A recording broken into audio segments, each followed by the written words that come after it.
মমতা বন্দ্যোপাধ্যায় এই পুরো 26,000 লোকের চাকরি বলিদান দিয়ে দিল। কলকাতা হাইকোর্টের রায় বহাল রেখে 2016 সালের এসএসসির পুরো প্যানেল বাতিল করে দিল সুপ্রিম কোর্ট। অযোগ্যদের তো চাকরি গেলই, আর তাদের দুর্নীতির জন্য যারা যোগ্য তারাও রাতারাতি কর্মহীন হয়ে পড়ল। রাজ্য সরকার যদি এরকমটা না করতে হয়তো হতো না। হাজার হাজার যুবক যুবতীর এই পরিণতির জন্য সরাসরি তৃণমূলকে কাঠগড়ায় তুলেছে বিজেপি। শুধুমাত্র মমতা বন্দ্যোপাধ্যায়ের পার্টির লোকেদেরকে, অর্থাৎ অযোগ্য যারা পয়সা দিয়ে চাকরি পেয়েছিল তাদের চাকরিটা বাঁচানোর জন্য মমতা বন্দ্যোপাধ্যায় এই পুরো 26,000 লোকের চাকরি বলিদান দিয়ে দিলেন। এতগুলো মানুষের চাকরি যাওয়ার পরে বিজেপির মন্ত্রী সুকান্তবাবু বলছেন, ফেসবুকে তার উক্তি আমি দেখেছি, এর জন্য অযোগ্যদের জন্য যোগ্যদের চাকরি গেছে, এর জন্য আমি নাকি দায়ী।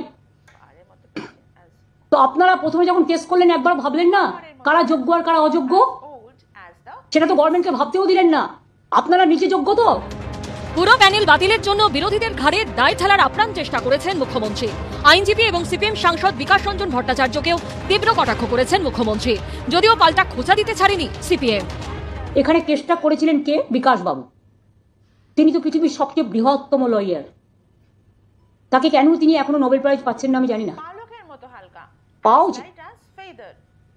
ভাবছি একটা রেকমেন্ডেশন করবো। আমি তোকে বলেছিলাম মিষ্টি খাবো। তৃণমূল এবং মমতা বিপদে বললেই বিকাশ এবং সিপিএম এর সঙ্গে।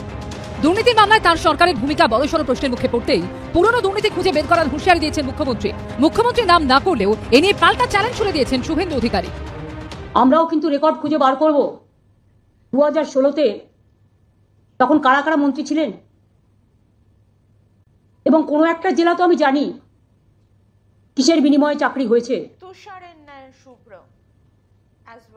আমি খুঁজে দেব, যদি কারো জানা থাকে তথ্য প্লিজ আমাকে দেবেন, আমার কাজে লাগবে।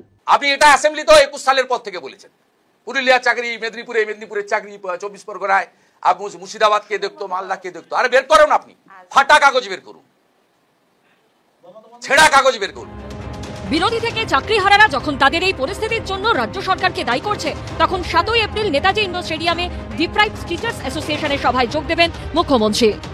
আমি তাদের কথায় সাড়া দিয়ে 7 তারিখে তারা ইন্ডোর স্টেডিয়াম বুক করেছেন।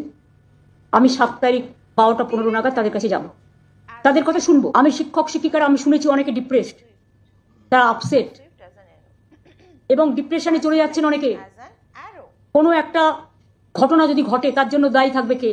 এই হতাশা থেকে, এই অবসাদ থেকে তারা কোন পথে এগোবে আমার জানা নাই, কিন্তু আমি শঙ্কিত।